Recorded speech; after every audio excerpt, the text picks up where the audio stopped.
Hoje vocês vão entender sobre o TDAH e a dificuldade de aprendizado.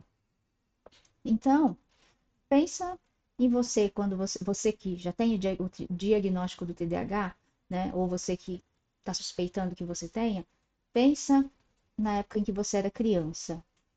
Você não ficava com aquela sensação de medo, de, nossa, se a professora me chamar lá na frente para eu poder explicar uma matéria, eu não vou saber falar.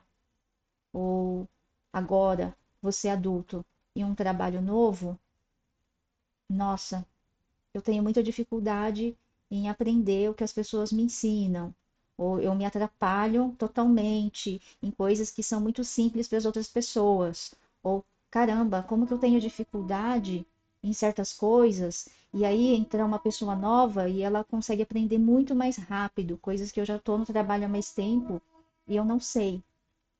Então, TDAH, ele tem muitas questões assim, muitas dificuldades assim nesse aprendizado, principalmente quando ele está em um ambiente em que ele não está se sentindo à vontade, né? Quando é algo que ele não conhece, assim, o processo, quando é tudo novo para ele. Então, o processo de aprendizado, ele começa a ser prejudicado por conta da atenção. Porque não é que o TDAH ele não tenha, ele tenha o déficit de atenção. Na verdade, ele tem uma atenção exagerada.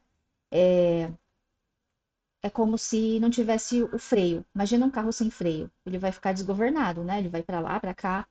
E com nós que temos o TDAH também é assim.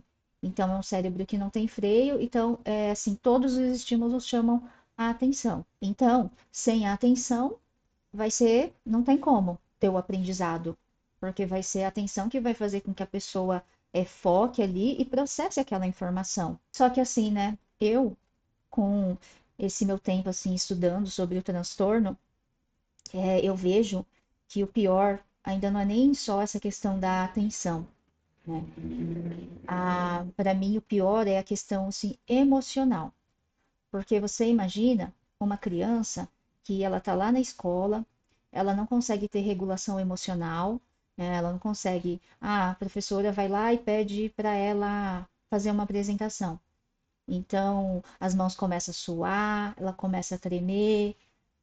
Não tem como, é difícil uma criança dessa, né? Uma criança falar assim, não, tá tudo sob controle, tá tudo tranquilo, vou respirar aqui, que vai ficar tudo bem. Nós não somos educados e a gente nem sabe que existe, né, a regulação emocional. Então a gente vai levando do jeito que dá. E aí isso daí começa a gerar muita ansiedade. E ter uma certa dose de ansiedade, ela é muito importante para a nossa sobrevivência. Mas o que que começa a acontecer? A todo tempo a gente se sente em perigo. Então, a todo tempo você fica ligando esse sistema de alarme. E aí, com isso, começa a gerar o transtorno de ansiedade. Então, ó, para vocês entenderem melhor, vou apresentar para vocês a amígdala. A amígdala, ela está ligada com o nosso processamento de emoções. Então, o exemplo que eu estou dando lá na escola, da criança não entender o que a professora está ali explicando, e aí você tem que fazer uma apresentação na frente de todo mundo. Quando você começa a ficar tremendo, é, com as mãos suando, querendo sair correndo, é a amígdala que está falando para você. Ó, a amígdala, esse ponto que está em amarelinho aqui. A amígdala que está falando para você, sai correndo, você está em perigo, você precisa sair daqui. Então, ela é como se fosse um alarme.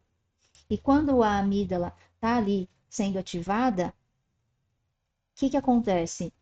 Essa parte aqui do nosso córtex pré-frontal, que é uma parte assim mais racional, que ela cuida da parte de planejamento, do controle do comportamento, o que que acontece com ela? Ela meio que desliga. Por quê? Precisa ter energia para poder lutar ou fugir desse perigo, que no caso, né, o perigo, ele, entre aspas, ele não é real. É o perigo de estar ali na frente, é, tendo que explicar alguma coisa que eu não entendi bem e que eu tô ali com medo. Então é isso, né, quando eu falo em perigo. Então, você imagina a criança em uma situação dessa. Aí depois ela cresce e tem dificuldade de falar em público e não sabe por quê. É por isso que muitas pessoas que têm o TDAH também começam a ter um excesso de ansiedade, que aí gera o transtorno de ansiedade. é por conta desse excesso de pensamento e de preocupação. Então, imagina, né? Foi criada uma conexão neural que aprender pode causar medo, falar em público, fazer uma apresentação da escola, também me causa medo, ansiedade. Então, foi criada essa conexão neural. Então, toda vez que você tiver isso lá de criança, e aí toda vez que você tiver que fazer o mesmo comportamento, essa conexão neural vai vir. Então, vai puxar um histórico. Ah, falar em público, falar, apresentar lá o trabalho da escola, me gera medo. E assim, e pode observar, cada pessoa tem uma reação. Tem pessoas que adoram ir lá e falar, e elas não sentem medo, não sentem nada. Agora, e você? O que você sente diante de novos aprendizados, diante de novos desafios? Você se sente à vontade diante de novos desafios?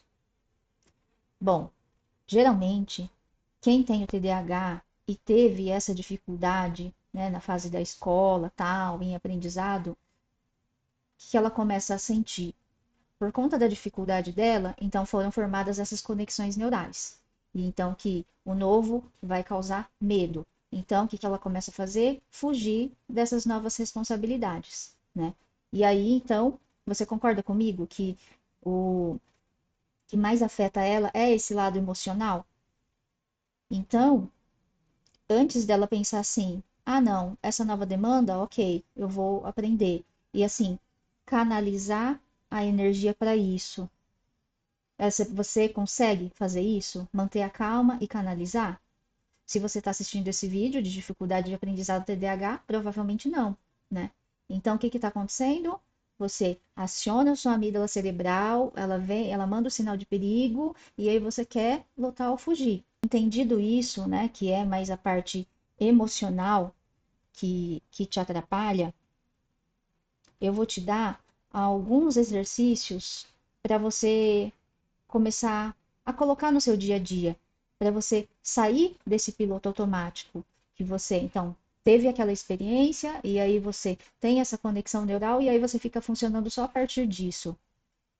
E então, o que que você pode fazer para poder resolver essa questão na sua vida?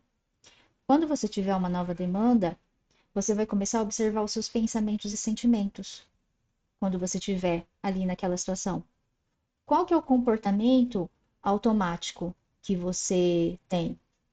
Que você pensa sobre você, o que você pensa a respeito da pessoa que está te ensinando, ou o professor. E assim, e quais medos? Aparece algum medo? Ou aparece o sentimento de alegria, de eu sou capaz? Começa a se questionar sobre isso. Por quê? O meu exemplo. Eu, sei lá, há uns 10, mais de 10 anos atrás, eu lembro que eu estava querendo fazer algumas coisas, né? Porque eu sempre tive muitas ideias, queria ir para lá e para cá. E aí teve uma pessoa que falou assim pra mim, e eu não usava YouTube naquela época, nem conhecia. Aí teve uma pessoa que falou assim: "Ah, porque veja no YouTube, né, essa informação que você está precisando". E antes o que eu fazia era perguntar de pessoa para pessoa, nem usava muito a internet.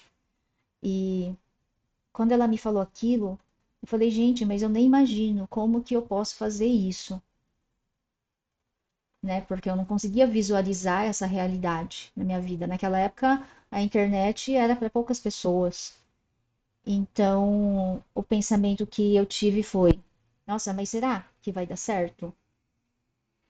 Nossa, mas eu prefiro fazer do jeito que eu já sei. Ou, ah, mas será que eu vou aprender? Então, eu fui super resistente. Então, assim, veja onde você está sendo resistente, né? Ou aquele pensamento automático assim: ai, mas eu tô indo, eu sou tão devagar, eu sou tão lenta. Porque quando você dá Ibope para esses pensamentos automáticos, você está reforçando essa conexão neural e você está colocando energia nisso e deixando de colocar a energia nesse novo aprendizado que você pode ter. Não fez sentido essas perguntas que eu fiz aqui para você? Então, assim, o mais importante do que você aprender ferramentas, que também é importante, né? Você ter um horário, ter um método, ter checklist, ter agenda, isso é importante. Só que antes disso, você precisa entender o seu emocional. Você precisa entender como que a mente de um TDAH funciona, quais são as ferramentas que funcionam para você, porque a gente não funciona igual 92% das pessoas funcionam. A quantidade de TDAH, a população de TDAH é de 5 a 8%. Então, quer dizer, nós somos diferentes de quase que 90% da população. Então, assim, nós precisamos entender como que nós funcionamos para a partir daí a gente conseguir aproveitar o nosso melhor. E é isso que eu ensino lá no meu curso TDAH Consciente. Eu ensino formas de você conseguir colocar no seu dia a dia ferramentas que funcionam para você. Não adianta você querer funcionar, você querer se cortar todinho para caber na caixa de outra pessoa, de uma pessoa que é neurotípica. Você tem que entender como que você funciona, como que é melhor para você. E você se sentir bem com isso. Porque assim, nós somos mestres em querer ficar mantendo padrão. Como nós aprendemos daquele jeito lá com a nossa família, lá na infância, a gente fica aí sofrendo e querendo manter uma coisa que já não está mais funcionando para a gente e que está limitando o nosso potencial. E é assim, mudar de padrão, crescer, é uma coisa que não é nada confortável. Mas eu te digo que no final vale muito a pena.